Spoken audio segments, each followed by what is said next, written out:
Hey there, Expo TV, it's Connor once again. This time I have a very special review of Metal Gear Solid 4 Guns of the Patriots, the newest game from Kojima Productions and Hideo Kojima.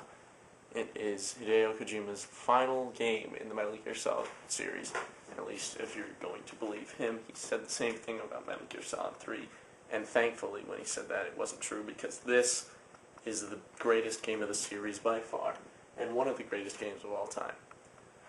Here we see Old Snake. He was just smoking a cigarette, and there he is. We can see him. This is the install screen that you'll see a few times while you're playing the game.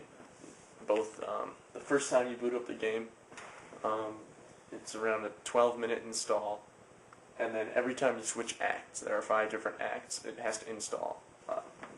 And even if you go back to an act that you've already seen the installer screen for, it installs again, which is kind of annoying, but all in all, it's worth it for a game like this. This game is the best looking game since Crisis, no question. Whether or not it looks better than Crisis, I'm not really sure. Haven't played too much of Crisis, but this is the best game this is the best looking game I've ever played. And it's among the best games, period, that have ever been made. And it completely deserves its M rating. There's a lot of violence and language. And this, more than any Metal Gear game before it, can be played as an action game. It's not strictly a stealth game like all the other ones. I suppose Metal Gear Solid 3, you could see the shift towards action-oriented gameplay, but there were still stealth elements were strongest, and that was the way you were meant to play it. But in this game, you could potentially, I'll show you, you could actually play it like a first-person shooter like this. You could play the whole game like this. I wouldn't recommend it. That's not the way that Metal Gear Solid games are meant to be played, and that's not the best way to play this game.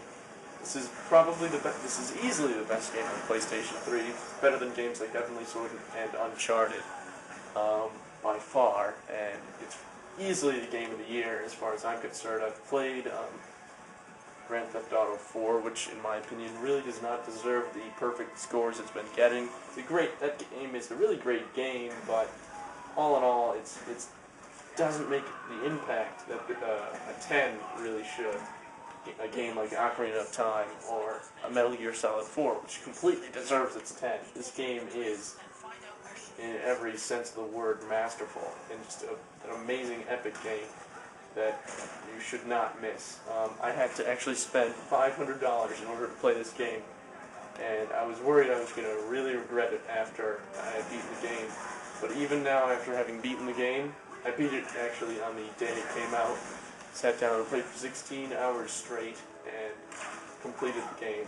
Even after beating it in just one day, I did not regret my purchase in any way. This is the game that makes it worth owning a PlayStation 3. PlayStation 3 finally has a killer exclusive app that you need to play, and you really can't go wrong with Metal Gear Solid 4. If you had questions after playing Metal Gear Solid 2 and Metal Gear Solid, and Metal Gear Solid 3 even, this game provides all the answers you could ever want and more. It's an amazing game with incredible plot and incredible gameplay, as well as simply amazing characters and beautiful graphics, and it just all comes together to be one of the simply greatest experiences in the history of gaming, and you really can't miss out on Metal Gear Solid 4. So that's my review of Metal Gear Solid 4. I'm going to give it 5 stars. If I could give it 6, I would. This is the best game since Ocarina of Time, no question. It's even better than Half-Life 2, and I really am a Half-Life fanboy when it comes down to it. And I'm able to say that should give you an idea of just how amazing this game is. So yeah, that's Metal Gear Solid